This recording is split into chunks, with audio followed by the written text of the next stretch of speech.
Hi, everyone, and welcome to Trailer Hitch. Good evening. Welcome to Trailer Hitch. I'm Kevin. I am James. Why are you trying to cut me off at every turn? Why are you trying to cut me off? Stop it, James! You guys, I'm sorry. It's the 26th episode. There are 26 letters in the alphabet. Ooh, there are. Yes, that's accurate. So, welcome to Z, everyone. This is going to be the Z podcast. Yeah. Now we're at a first grade learning level here. Yeah. On Trailer Hitch. Listening. No, when did they learn the alphabet? Is that kindergarten? It's way earlier. Way earlier. Yeah.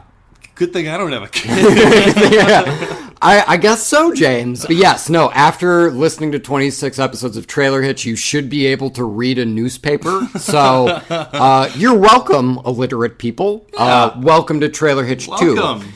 This episode is going to be special.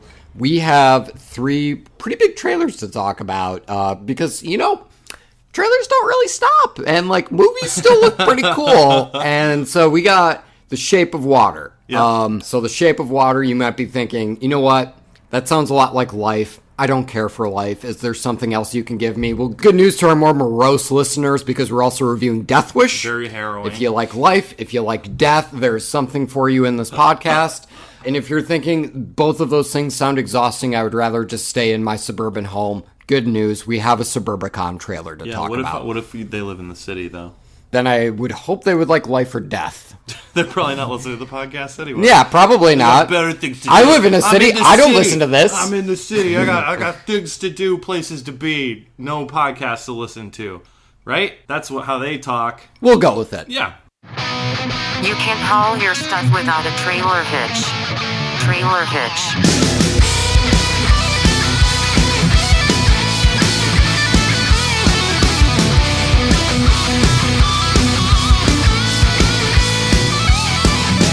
Turn the lights, grab a seat, pour yourselves some whiskey neat. It's time to judge the shit out of these future releases by the movie trailers.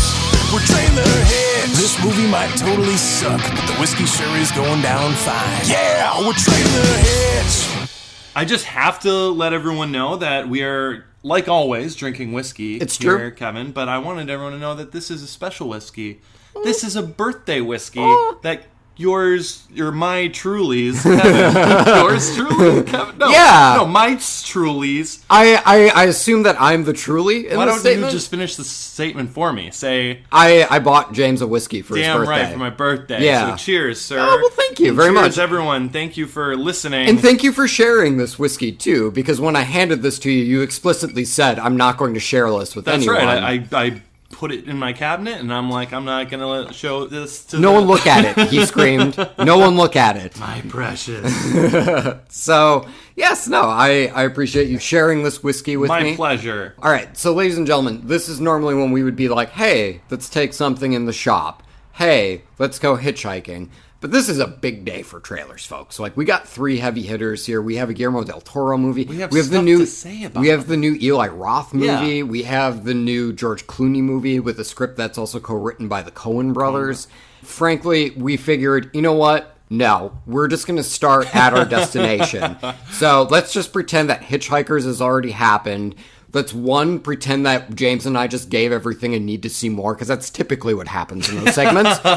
And with a couple never need to see it thrown in there. Yeah, just every once in a while, Yeah. just to keep people on their toes. Yeah. Let them know that we're pretty hard to please. And jokes that we laugh at, but we don't know if anyone else does. We sure hope so. Please write into trailerhitchmailbox@gmail.com if you find anything we say somewhat amusing. Yeah, we would like to know that people find us funny other than just ourselves. I mean, don't get me wrong. We get a kick out of giggling at ourselves. Yeah. But it's just nice to know that there are others giggling too. You know what? This was kind of like a runaway trailer. I guess. This counts as a segment. I suppose For me so. talking about the birthday whiskey. Yeah. A runaway trailer. There Yeah, you go. sure. Segment. We just did a segment. All right. You're welcome. I'm going to enjoy this whiskey, but after that, I'm going to need some water, James. Do you have anything in your kitchen that might be able to help? I mean, I got some LaCroix. Something in the shape of that. Yeah, like a Shape of Water would be good. Oh, very good. Ah!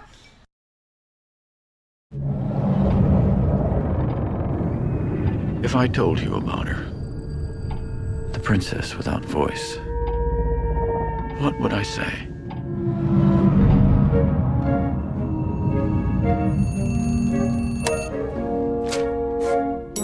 Eliza, come on.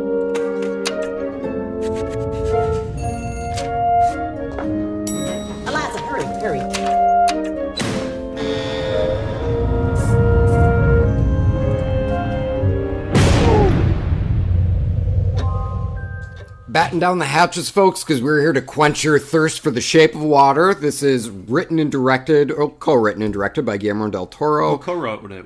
Vanessa Taylor shares a co-writing credit. This is starring Sally Hawkins, Doug Jones, Michael Stuhlbarg, Michael Shannon, Octavia Spencer, and Richard Jenkins are the top-billed cast. So let's take a second. Holy shit. It's a great cast. A random shout-out because, all the top-billed people get all of the spotlight, and that's just not fair. So we always like to give a special shout-out to an actor that's kind of deeper in the IMDb pool. So Brandon McKnight plays Dwayne. Hey, Brandon. Good job, man. Good job, man. Dude. Dwayne. What if Dwayne is the monster's name? What if Dwayne is, what if I just shouted out, effectively the top-billed cast member on accident? It's like, we've been calling him the creature. No, it's Dwayne. Specifically because Michael Shannon mentions that wherever they captured the monster, I think it was in the Amazon. The Amazon. Yeah, in the Amazon, they worshipped this thing. And so it'd be really great if the Amazonians worshipped something named Dwayne. It'd amuse me, but let's not talk about what amuses me. Let's talk about The Shape of Water. All right. Although, Shape of Water might amuse me. We'll see how this whole discussion goes. Takes shape. There you go. I'm going to do a lot of taking shape puns, because that's really all I got for this one. Dude, no, I'm going to vault it to you whenever I need it. So, trailer opens up. We have a woman played by Sally Hawkins. Who are you familiar with? I know her from a movie called Happy Go Lucky, which came out, almost a decade ago. I'm familiar with it. I've never seen it. Yeah, she's really fantastic in it. But, she's in Paddington. If there's a British movie, Sally Hawkins is probably Paddington in the it. Bear? Yeah. We saw that Submarine. movie together. Oh, we did see that that movie. movie. I was pleasantly delighted with It this. was a very sweet movie. Yeah. Let's not talk about bears, and let's talk about aquatic monsters and this woman participating. Anyway, so this woman is kind of stuck in what seems to be a dead-end job, and I think the trailer does a really effective thing throughout the first 15 seconds where it shows you the same images. So it's like her polishing her shoe, and then clocks in at work, and Octavia Spencer has to kind of be like, come on, motherfucker, let's you got to get in on time. She sweeps up, and effectively the cycle just keeps starting over and over. So let's take a second first to acknowledge that, hey, we can all probably relate to the tedium of her day job. Absolutely. It's very routine, and it's very monotonous. Monotonous? Yeah, monotonous. Yeah. Yeah. And let's also not forget that the trailer actually opens with everything underwater. Fuck, you're right. And what we presume is her in her bed underwater, right? Yeah, with mention of a princess of some kind. Right, or the lady who doesn't speak. Right? Richard Jenkins is talking about that. Yeah. Richard? Yeah, Richard Jenkins. I need to stop second-guessing myself, Kevin. It's okay, man. You just need to take shape of all of this. Oh, it was right back at me. Yeah, but it didn't work. It always works. That's what's great about the joke. It's perfect. So, yeah, we get just a little preamble of her underwater. Yeah, which could be, metaphors for stuff, or it could be foreshadowing for more literal things. Who knows? We'll have to see the movie to find Or out. not. Maybe it's in the trailer. Shit. I'll keep talking about it. So, yeah, the trailer does a really effective job of showing the tedium of her work, which is, she polishes her shoes. She clocks in. Scraping gum off the floor or whatever. Yeah, Octavia Spencer's always yelling at her to clock in on time. So we can all relate to the tedium of her day job, and just like we can relate to the tedium, we can all relate to the fact that there's an aquatic monster at her workplace. And Sally Hawkins starts to develop a kinship to this monster, and offers it an egg, and starts to teach it what an egg is, and starts to teach it things about human culture. So this is music. Let's listen to some Benny Goodman. It seems like the admiration between her and the monster is mutual. The monster seems happy that someone is paying attention to it, not prodding it with a pedal prod. When the trailer has her put the record on, and then obviously it's a trailer, this could all be out of order in the film, but in the trailer, she puts a record on, she turns away, and the music starts playing, the creature reacts, and he does this backflip flourish in the water, and it was a really cool moment, because you're not getting emotions from the creature, from his facial expression, because we're too far away in that moment. Yeah. But it was a great... Yeah. That's one of my favorite parts of the trailer, I think, was the music going on and him doing a backflip to it. It was just really charming. It was really charming, and I believe it's an Edith Piaf song that comes in. That's the French Yeah, singer. the Vion Rose lady. Yes. Yeah. Vivian Rose is like one of my all-time favorite songs. It's Yeah. just so good. And so we get the song going on, and that's when the trailer introduces Michael Shannon, who is a suit. And he's like, we need to cut this fucker open and see what's ticking in there. Yeah. Obviously, Sally Hawkins ain't okay with that. Yeah.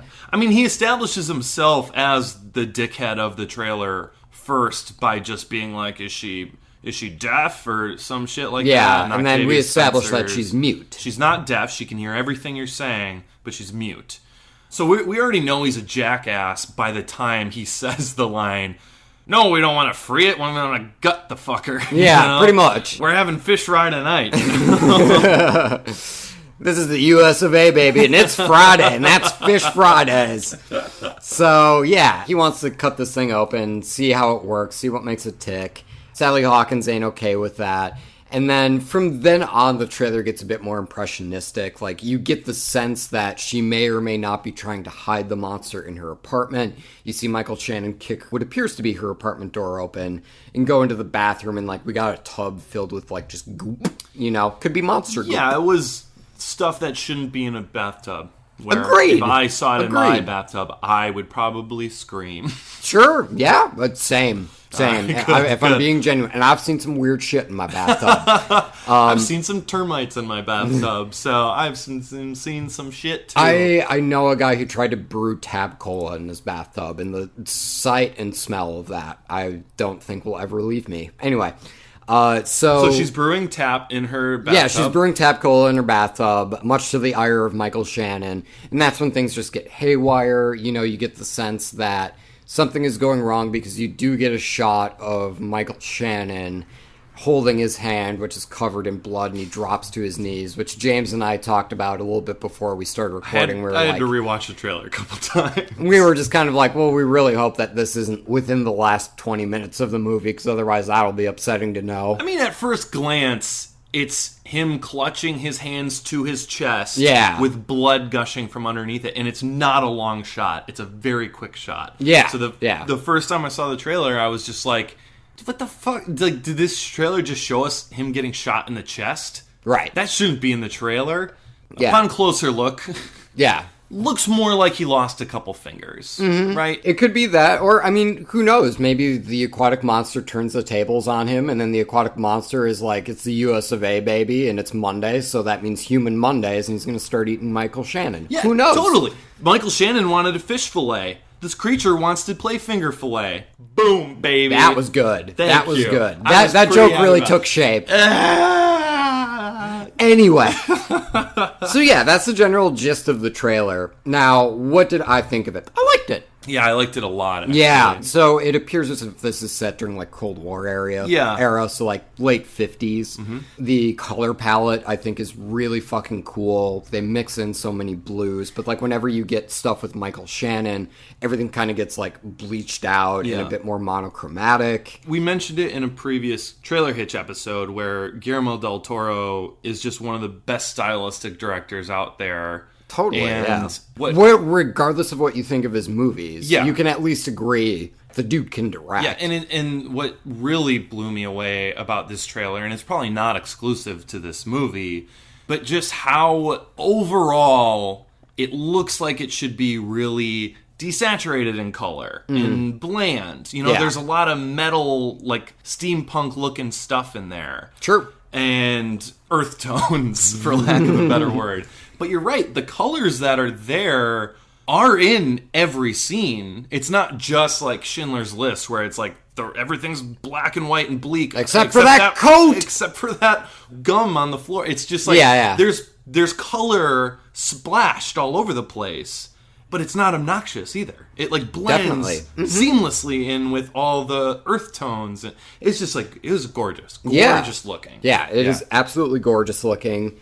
I think having a mute character is a really interesting choice to be what's effectively like the sole communicator to this monster. You know what I mean? And like, especially you have Michael Shannon belittling her because she can't speak. It's probably why he hired her, am I right? So Yeah, those women aren't talking all the time. Ah. Oh, no, we're PC as fuck here. Yeah, so no, whatever. we that we was don't a condone joke. that. No, we That don't. is why Michael Shannon is a dickhead. You know what I like? Women talking. Speaking their minds. Speaking their minds. Damn right. Yeah. Here's the women. Here's the Hashtag women. feminist. Hashtag feminism. No, I know exactly what you feel, though. It works really well with the characters that are established around her. Everyone seems to really deal with her being a mute in a different way around her, which is like kind of really refreshing and interesting. Yeah, but it also makes it believable that she would try to communicate with the monster. Reach It's like- out, yeah. Yeah, it's like she feels alone. She feels like she's the only person in her own little world, which that is the case. Yeah. And so for her to feel the need to reach out to the monster makes complete and utter sense. And they wring some pretty interesting emotion out of it, too. There's that scene where she, like, pulls, I believe it's Richard Jenkins aside, and says, I like him because he doesn't see me for how incomplete I am. He just sees me for who I am. Right, yeah. It was Richard Jenkins. Yeah. Because he was the one saying it. Yeah. I don't know why he would be saying it out loud if it's just the two of them talking. Yeah. And if he understands sign language, he doesn't really need to say what's Maybe saying. he's double checking it, you know? Sure. It's like he's saying it out loud and she has the autonomy to be like, well, nope. Let's take it back. No, Let's take it this back. doesn't mean duck. Yeah. It means me. Good point. Yeah. Yeah, I'll allow that. Sure.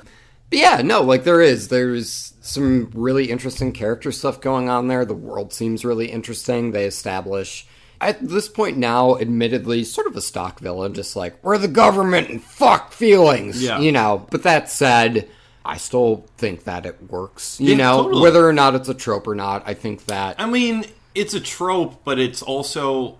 I mean, it's not like they're trying to pass this film off as being, like, completely like realistic. an allegory Well, or it's not, like, completely set in reality. It's like a fairy tale-esque You mean you type don't of have feel. an aquatic monster at work? That's right. We've already established this, that we do. We do have that in common with Right. this, yeah. Well, yes. It's such a whimsical, fairy tale-like feeling I get from this trailer that you can plug in some of those tropes that you're familiar with because it kind of works, especially if it's with an overall plot that we haven't seen before. Yeah. Like, yeah, sign me up. I'm cool with that. No, totally, yeah. And, like, that sort of villain is effectively what's used in Pan's Labyrinth, too. It's just, like, the evil general guy who's just kind of like, fuck feelings, and he's just, like, icing people left and right. Yeah. And it takes a young girl with some monsters to fucking shut his ass up. And To shut up the real monster. men, straight white Yeah. men. Yeah, absolutely. I don't know if- Hashtag feminism. I don't know if sexual orientation enters into it, but But yeah, so... so was he white in that? In Pan's Labyrinth? I think it might have been set in Mexico or Spain. Sure. It was one of the two. It Let's might have been move Spain. on. How about And that? Yeah. People listening at home, don't Google that. So overall, I really enjoyed it. How about you? I really loved it. The first time I watched it, I was getting really excited because I missed the title card at the beginning of what production company this was.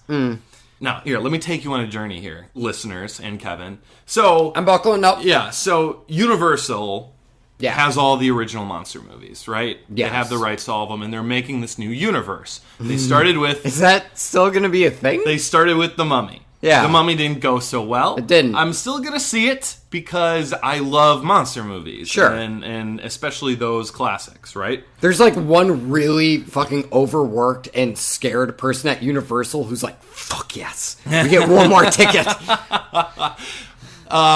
Look, I didn't say I was going to go buy a ticket. I just said I'm going to see it. Now that person just started weeping. That's fine. That's fine. So they have Mummy that came out with Tom Cruise recently. Yes. They announced all these other films that they were going to do, and they said that not all of them are going to be these like massive blockbuster type events like The Mummy was. Sure. Some of them were going to be like smaller kind of character studies or something like that with different budgets and different directors with different visions behind it. Yeah. And I'm like, that's a really cool way of doing it because all these monsters are very different from each other. Then I started watching this trailer, and I didn't see the production company card at the beginning, and I'm like, did they just, like, sneak in the creature from the Black Lagoon, and this is it? And they didn't tell anyone it was coming out, and it's created by Guillermo del Toro, and they basically, like, 10 Cloverfield Laned it, where they didn't tell anyone, and it's like, here's the trailer, it's coming out in 10 months. And I was just like, my mind was blowing, because it's like, he's from the Amazon. So is, like, the creature in the Black Lagoon. It's just, the creature looks similar in design. Yeah. And it's not, like, a direct remake of the original. It would be completely different, but... Sure. I was getting so excited. Then I rewatched the trailer, and it's not a Universal movie, so... Oh. Yeah, fuck that. Okay. Well, maybe that's also part of Universal's plan, too. Is it's just kind of like, we're going to let someone else throw their fucking little studio card up in the front, too. And then, bam, we suckered you into it. Take that, you art house noobs. Y'all came in expecting a Guillermo del Toro movie? Fuck you, you supported a franchise. I was really excited, though, because it was so different, and I thought it was a Creature from the Black Lagoon trailer. And it wasn't, and that's fine. That's probably better. It's probably for the best. Sure. Because the Universal Monster movie... doesn't seem to be going well. Because really the only thing I can think of that would happen is, like, right at the end of the movie, presumably, let's just say, where Sally Hawkins and the monster are, like, about to like, go... Yeah, where Dwayne and her are going to go and swim out into the ocean and live happily ever after. And, like, she's riding on its back, and then someone calls out, Dwayne!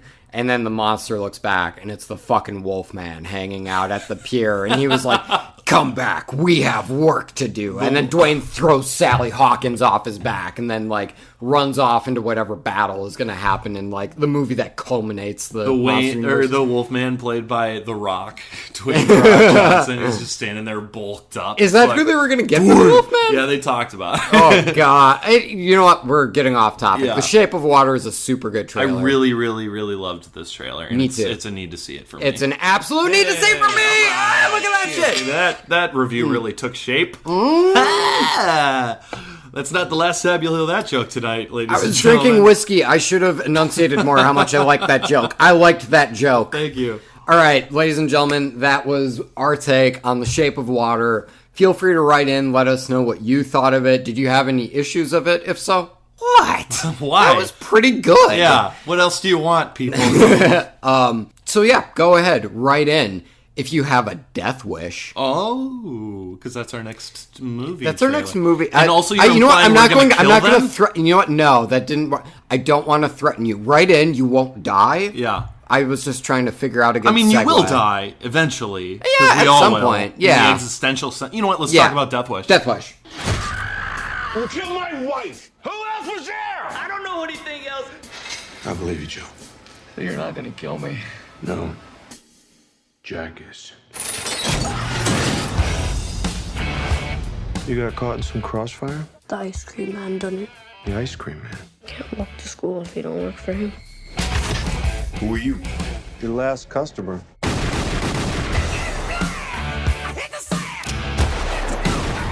You're not a cop. Somebody has to do it. You're cocked, locked, and ready to rock. I'll say. They called him a guardian angel. He saved my life.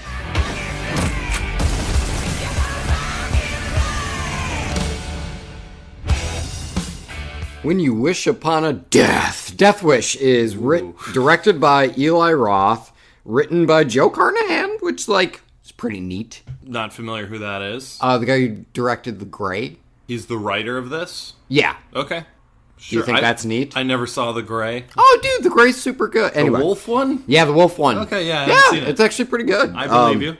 Death Wish is starring Bruce Willis, Vincent D'Onofrio, Elizabeth Shue.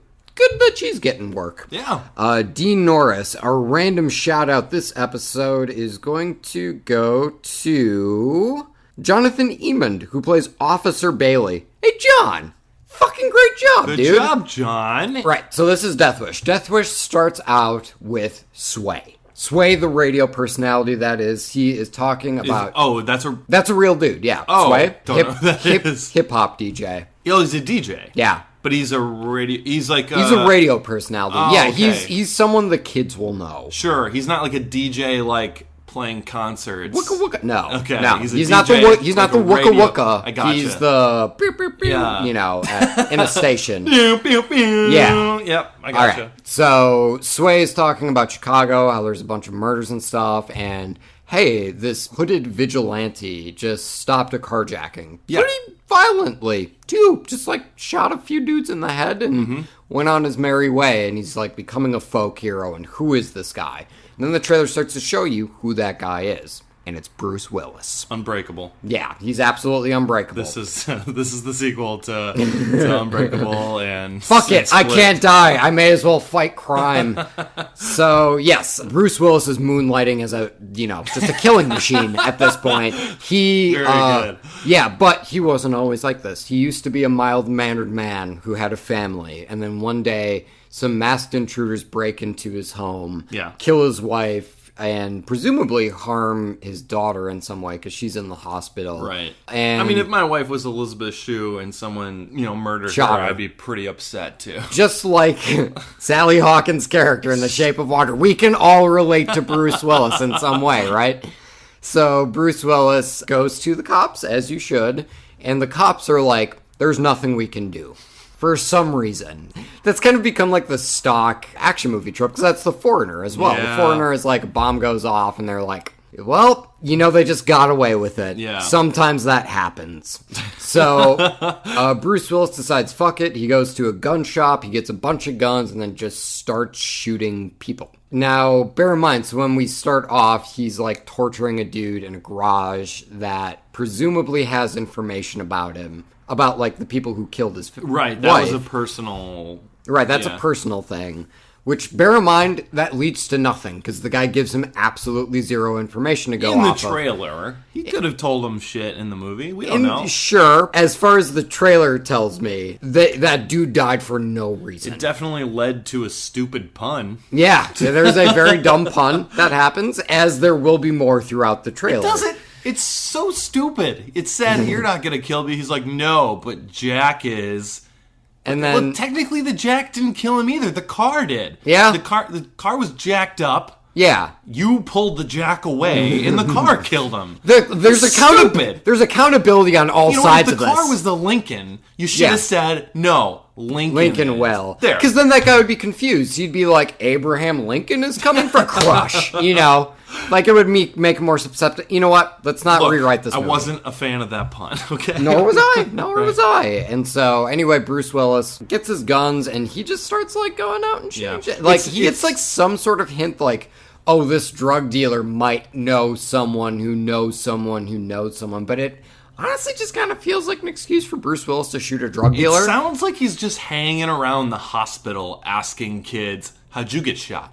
How'd you get shot? Yeah. Oh, you got shot, huh? Was it a bad guy? Tell me about the bad guy. Yeah. Dude, you're hanging around the pediatrics ward a little bit too much. Get the hell out of here. I have a chest cold. I'm gonna go kill colds.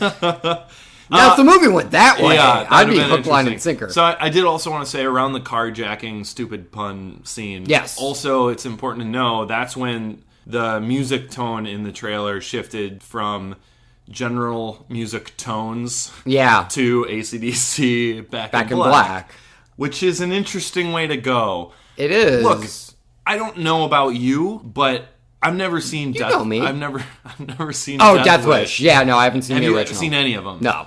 Did you have some sort of idea of what Death Wish might entail, though, about the style, maybe? Yeah. 'Cause I did. I mean, yeah, it wasn't this. is No, what I'm getting no. At. To what I understand, the 70s Death Wish is way more, like, grim and fatalistic, because it was the 70s. Yeah. You know what I mean? Everything was fucking fatalistic. And like I said, I haven't seen them, but I also got the impression that Charles Bronson was the original, yeah. Wasn't happily doing this. No. You know what I mean? No. He was like, this is a burden, but he feels like he's the only one who has the balls to do it. Yeah. He doesn't want to. He's but effectively, doing it. like, fed up with the crime. In Yeah. I believe the original set in New York. He's fed up with the crime in whatever city he's in. Sure. And just starts to, like, ice dudes in subways and shit. And so that's the preconceived idea that I went into this trailer with. Sure. Which I probably should have checked at the door. But once Back in Black started playing, I'm like, oh, this is what an entirely is different this thing. movie? Yeah. This is very... They're going really lighthearted with this, and it's very obvious that he's the good guy in this movie. You're supposed to root for him. There's the entire time. There's not supposed to be any conflicting feelings you're having for a character. About him murdering, like, at least a dozen people. And I think, like I keep saying, I haven't seen the original Death Wish, but I thought the idea of that was, it's a gray area that people are uncomfortable with dealing with. Ooh, this is hard. He is killing bad people, but he's killing people, and he's a bad guy. This is conflicting, and that makes it interesting to watch. Yeah. When it's just like Bruce Willis playing everything Bruce Willis has played in the past, like, 10, 15 years, and then you put in Black and Black, and he's smiling and icing dudes. I was very thrown off. Yeah. That's not really against the trailer. That's more against my preconceived ideas of what it's supposed to be. Sure. So what do you perceive this to be? After watching the trailer now, Yeah. it looks like a fun romp of just a guy killing the bad guys because, Quote unquote, yeah, because no one else gets stuff done, and which we've seen that kind of thing a lot before, right? Not just in the Death Wish franchise, but in lots of revenge films, or the police aren't pulling their weight, so I'm going to take matters into my own hands type of thing. Like, that has been done, man, a lot. Yeah. So, I mean, like, my initial hesitation with this, when we started out and Sway's talking about Chicago and the murder rate in Chicago, a lot of the violence in Chicago is between African Americans in, like, gang-ridden communities. Yeah. There's a really great documentary called The Interrupters that deals with violence in Chicago and people trying to stop the really rampant violence in Chicago. So it was like, they were bringing up Chicago, which, like, immediately when you tell me gun violence in Chicago, it, like, brings up all of that stuff. Especially from that documentary and just, like, reading news reports, hearing, like, all these people who have had multiple family members get murdered on the street, and then to bring in Bruce Willis and then be like, but this old white dude with a gun is gonna stop all of it. I was immediately like, careful.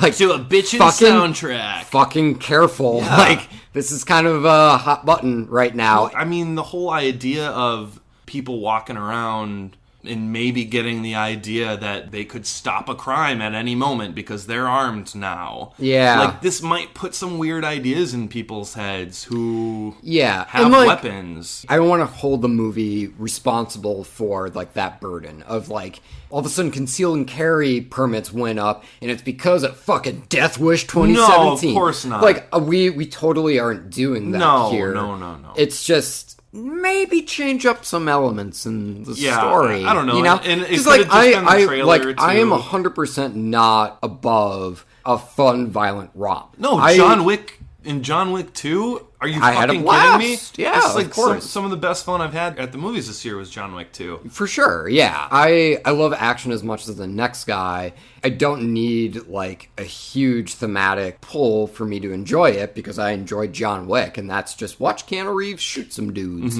That said, I mean, like, when you're kind of bringing realism into it, which is like, let's talk about the murder rate in Chicago. Let's have this dude just, like, start going around and icing random people who are quote-unquote bad, while at the same time not doing anything to show, like, maybe this is wrong. Right, right, yeah. Especially when you're kind of bringing in some layers of realism to it, it's like, just go full tilt. And I think to a degree, the trailer does go full tilt. I mean, like, he does have a fucking giant submachine gun underneath a case that he pulls out and just starts firing and, like, blows a dude off of a balcony. If the movie is, like, 100% just that, okay, yeah, I could turn my brain off and just have some fun. If that Chicago, like, reference and really trying to remind the audience of the realism of Chicago. Yeah. If that is just a, like, very small part and it just happened to be in the trailer and that's why we're focusing on it, then there's no issue, really. But if it does keep bringing super real subjects to the surface, then it'll be something worth revisiting if we see it. Yeah, definitely. It's a little too early to tell. And that's effectively my reaction to the trailer as a whole, is it's too early to tell. I do appreciate some of the dumb fun of Bruce Willis shooting up people. I do love that that last button with him and his therapist. That was great. Yeah, that was like whatever it is you're doing, keep doing it. And he's like, okay. Yeah. Cut to him shooting a few more people. Yeah. Like that's kind of like the over-the-top fun that I could get behind. Absolutely. You know what I mean? Yeah. But it's also just a little hit and miss. You know what I mean? Right. But again, I will admit that I'm extrapolating a lot from a little. And obviously, I don't know. I would like, in future trailers, I would like to see if they handle the dual issue of, sure, you're killing bad guys, but you should not be doing this. Yeah. They really bailed on that in this first trailer. And they did that more to focus on the fun. Yeah. Right? The fun of murdering a bunch of people. It's a blast. Because we can relate to it. Yeah, of course. The creature. Me and the aquatic monster at my job were talking about it. Right, yeah. So I'd like to see if this film even is planning on diving into that issue. Yeah, and so for me, I definitely am at a need to see more. Absolutely. Because I don't know if I've ever been at a more need to see. I'm fascinated to see more. Yeah, because it feels like they are probably going to push it more toward an over-the-top shootout. Yeah. Which, yeah, I need to see more. But I will say that Joe Carnahan being the writer probably tripped my interest a bit more. Joe Carnahan is another writer-director who he's had movies that I haven't really responded to, but he also has movies that I really, really dig. So, it's very much it can go either way. Sure. I feel like I'll probably end up getting it on Netflix regardless, but maybe another trailer down the line will make me go to a theater to see it. Fair enough. It's fair enough. Yeah. Boy, that was exhausting. I kind of want to go home to my suburban home in Suburbicon. But you don't live in the suburbs, so... I mean, there's a suburban neighborhood in Sherman Oaks. There is. So go there. I'll go there. These animals took everything from us. I have to make decisions like what's best for the family. It's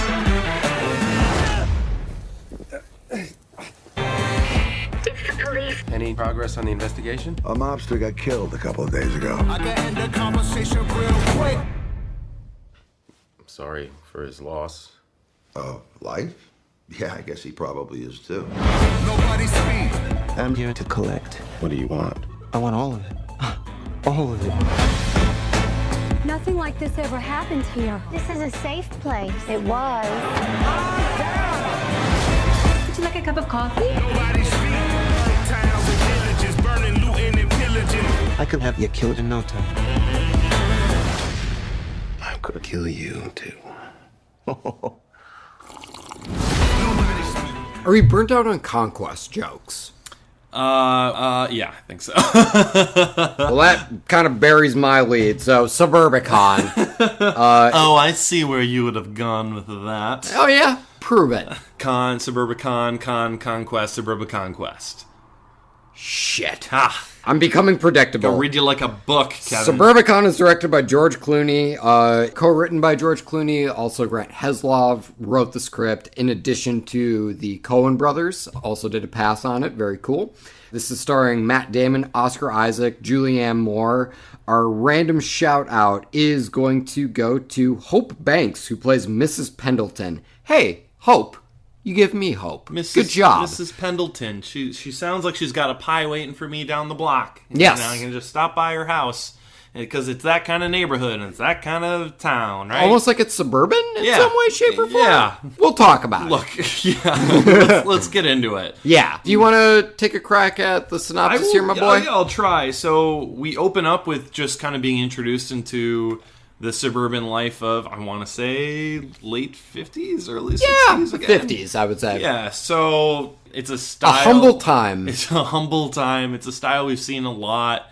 Like Mad Men was around that time, right? Yeah, Mad Men was, I think 60s. Okay, look, I'm getting off track here. The point is... Apples and oranges. Let's fucking just eat the fruit. It's really setting you up for this white bread, middle America style, suburban, Pleasantville type of look. Which is a memory that not a lot of people alive today have a memory of this actual time. I'd agree. Like, I just know these from films and television shows, you know, from Everybody Loves Beaver and that kind of stuff. And it doesn't feel like real life. Yeah, wouldn't it be interesting if the 50s were just as, like, sex-ridden and crazy as, like, our era is... But now we're just more open about talking about that sort of stuff. And, like, that's absolutely the case. Like, I think you nailed it on the head. Sure. So. Okay, so now that we've closed that loophole, can we just go back a second? Because I'm pretty sure you just called it Everyone Loves Beaver, and I don't know if that's the name of the show that you were looking for. God, fuck. I was mixing Everybody Loves Raymond and Leave It to Beaver. You know... Which Everybody Loves Raymond. I mean, everyone loves Raymond, but not everyone loves Beaver. And, you know, we want to... Beaver, right? No, we want to include the people who love Beaver and who also love things other than Beaver on the show because we're PC as fuck. Sure. I think you mean that in a lot of different ways, I think. Yeah, I don't know if this is getting across what you know what? Let's fucking talk about the trailer. I thought it was funny. Anyway, so Suburbicon. Yeah. So Matt Damon is a family man. Yeah. And they have a home invasion. Holy shit. I didn't even realize the Death Wish parallel that we accidentally stumbled upon. Oh, yeah. So people enter his house. It's a home invasion. Yeah. They kill his wife. Yeah. Right? And the child lives.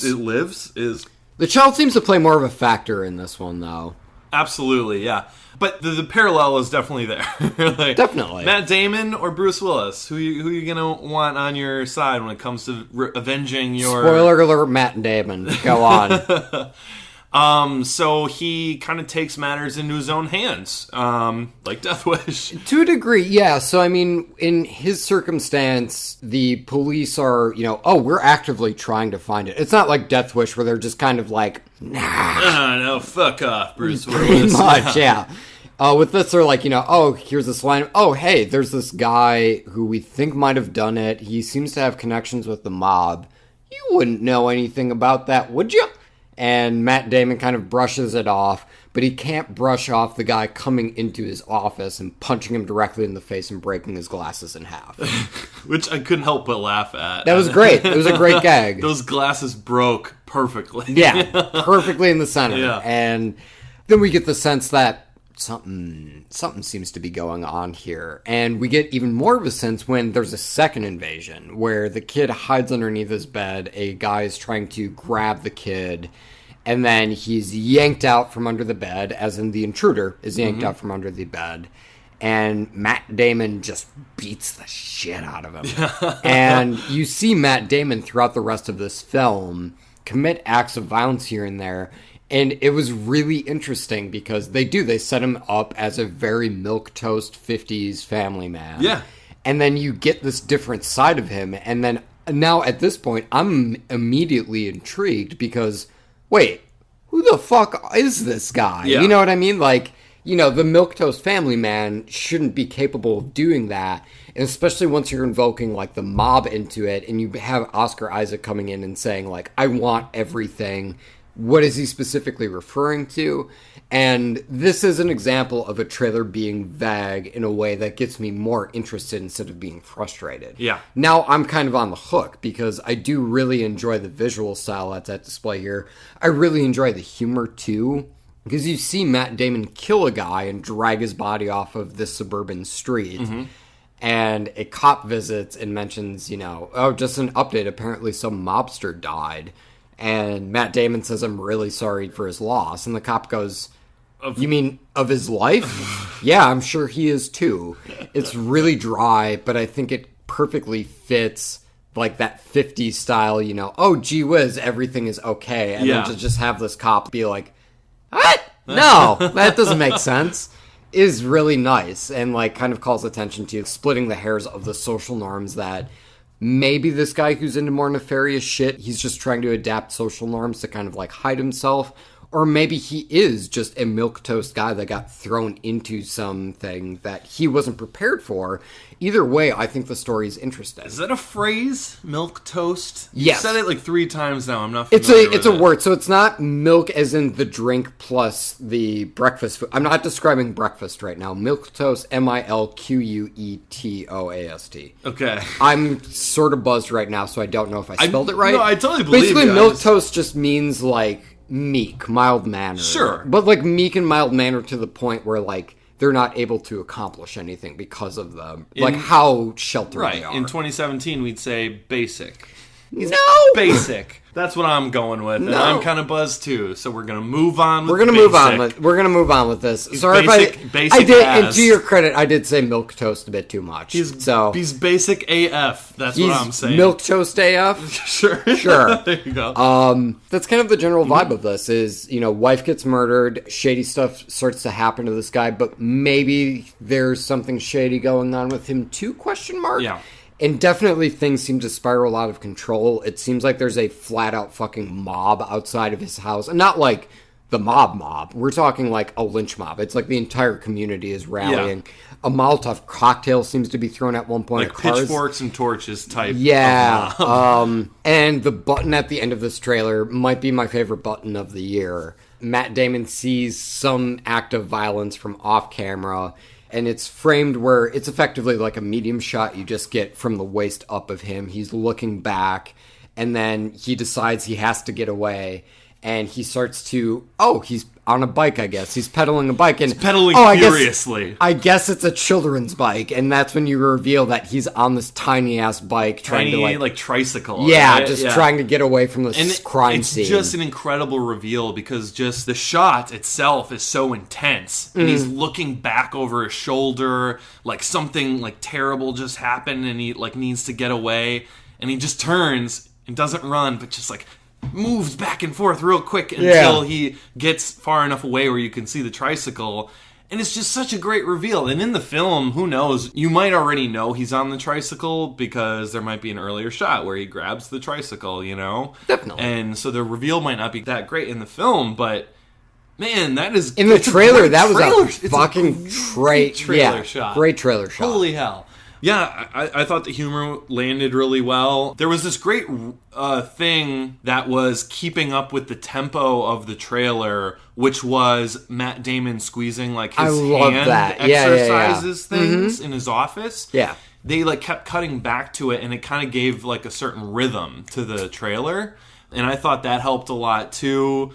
Kind of, again, like we talked about with Shape of Water, kind of getting us a little sense of his daily routine. Sure. He clearly does that a lot. Holy fuck, we found a way to fit all three together. Man, this whole episode is really taking shape, Kevin.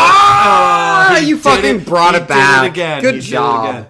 No, but it gives us a sense of his daily routine. He clearly does that when he's stressed at work. And every time we see him, he's got like more and more blood on his shirt. Yeah, more and more bruises. His glasses are broken. It's pretty he's great. Just there, just squeezing away. It is. It's effectively the Coen Brothers movie, A Serious Man, if you threw him in the middle of like Fargo. Or like Burn After Reading, which I haven't seen Burn After Reading yet. But it's worth it. I know, but like. I thought that was a good, like, Serious Man for the setting and that the setting and for like the kind of character, and like this dude who just gets pushed around, white toast AF. Right. Yes, and sure. And I thought the humor reminded me of Fargo, and like definitely the cop kind of interview or questioning Matt Damon, and he's but also like, kind of like understanding. Something seems off about this here. Dude. Yeah, that's fair. No, man, I thought it was a really, really fun trailer. I did, yeah. I really loved the humor of it. I love the tone. Like, I definitely love the little music cue that they have. I mean, Run the Jewels always has a place in my heart, but I think was it Run the Jewels? Yeah, it was. It was. I should have asked you, Kevin. Run the Jewels has sort of become a trailer trope in of itself. Yeah. Like, Run the Jewels has been used a lot, but like, I love the group, so even though I recognize it's a trope, it's still like, fuck, but you got points out of me for it. Yeah, they didn't. And it's used effectively. Yeah, they didn't shoot their wad too early by by bringing that music in too Yeah. early. They waited until like You really set everything up, and then once shit starts to get out of control, that's when the trailer kind of goes off the rails too with that music. At least that's when I noticed. It felt motivated. That's when I noticed Yeah. that music was Same. way late. But Definitely. Yeah, and I liked it. I liked it a lot. What'd you think of it? You know, I would say I need to see this. Yeah, the more What are you doing? What are you doing? The more I thought about Jesus it. Christ, James, come on. Look, I was actually the music cue.